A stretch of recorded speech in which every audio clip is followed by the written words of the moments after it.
It began with a single artifact found in an attic. No one knew its significance.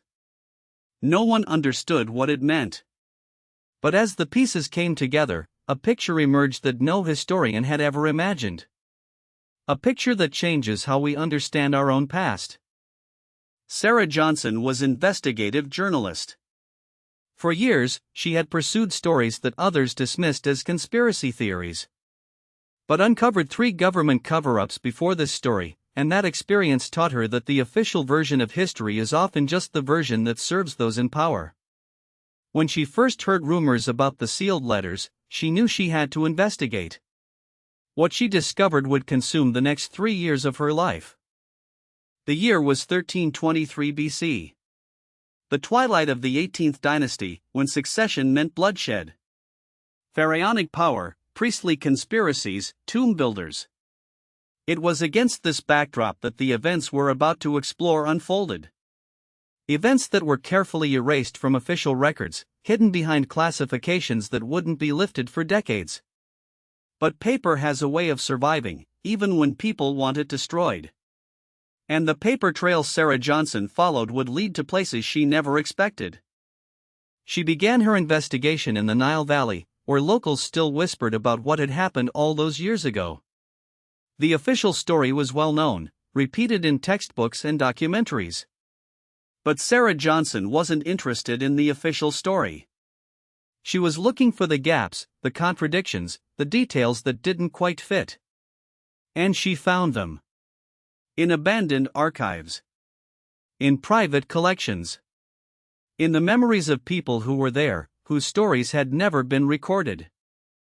The breakthrough came gradually, not all at once. Sarah Johnson spent months in dusty archives, reading documents that no one had touched in decades. She tracked down relatives of the key players, many of whom had kept papers they weren't supposed to have. She cross-referenced dates, names, places, looking for the patterns that would reveal what really happened.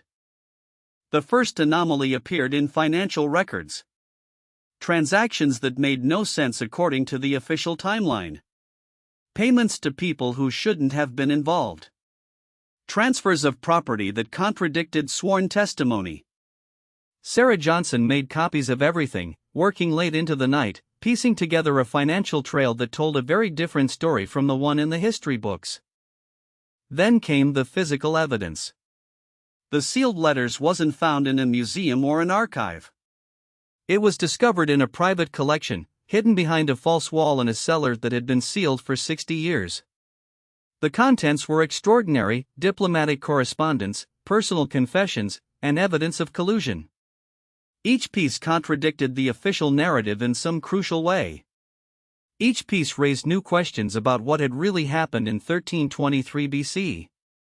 But the real treasure was the documents. Documents that she wasn't supposed to see. Documents that had been classified, redacted, or simply destroyed according to official records. Yet here they were, preserved by someone who had foresight, or perhaps just luck. Sarah Johnson spent 3 weeks carefully cataloging everything, photographing pages, making notes. She knew that she was holding history in her hands. History that powerful people had tried to bury. What Sarah Johnson uncovered was nothing short of extraordinary. Exposed secret negotiations and betrayals at the highest levels.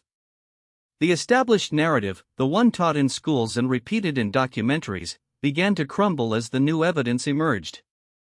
The dates didn't match. The motives were wrong. The key players had been lying, and they had been covering their tracks for decades.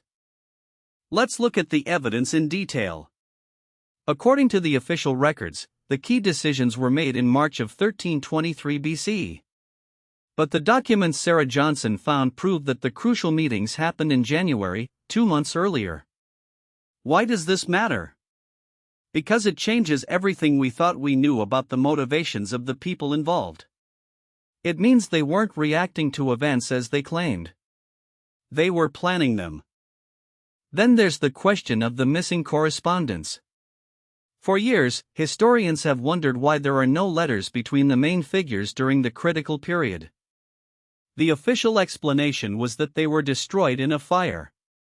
But Sarah Johnson found copies of those letters in the hidden archive.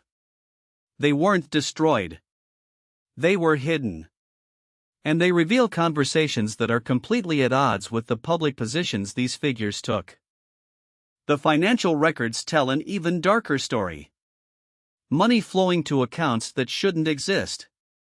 Payments for services that were never officially acknowledged. A network of corruption that extended far beyond what anyone had suspected. Sarah Johnson traced these payments through multiple intermediaries, following a paper trail that led to some of the most powerful people of the era. People who had every reason to want this story buried forever. And then there's the eyewitness testimony. Accounts from people who were there, recorded before they died, that contradict the official version in crucial details. These weren't conspiracy theorists or attention seekers. These were professionals, experts, people with no reason to lie.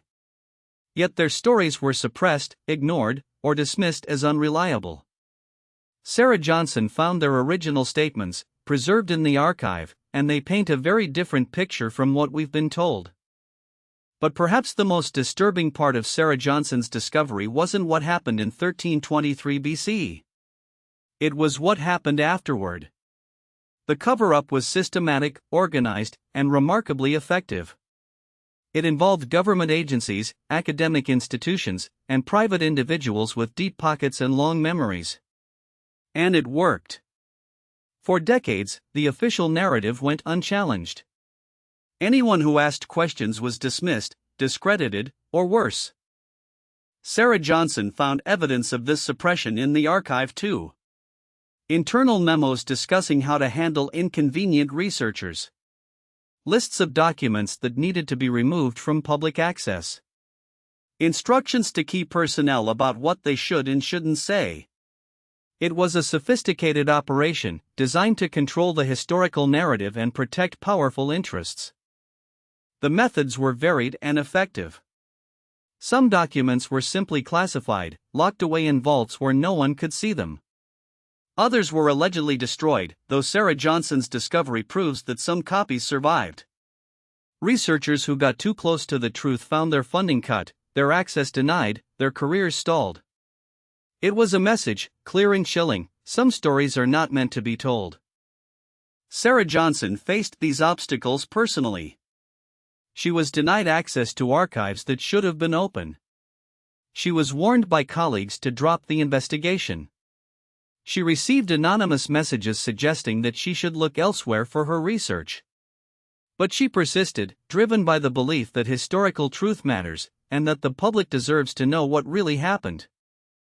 Revealed that public enemies were privately collaborating for personal gain. But the implications go far beyond this single event. If the official narrative of ancient Egypt is wrong, what else have we been misled about? How many other historical events have been carefully constructed to serve particular interests? The questions are uncomfortable, but they need to be asked.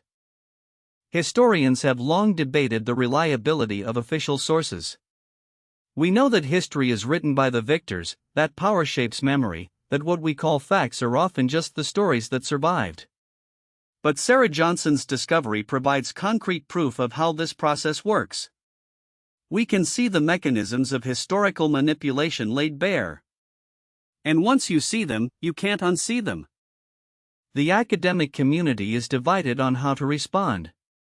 Some historians have embraced the new evidence, incorporating it into revised narratives that better fit the facts. Others have resisted, defending the established accounts against what they see as unfounded speculation.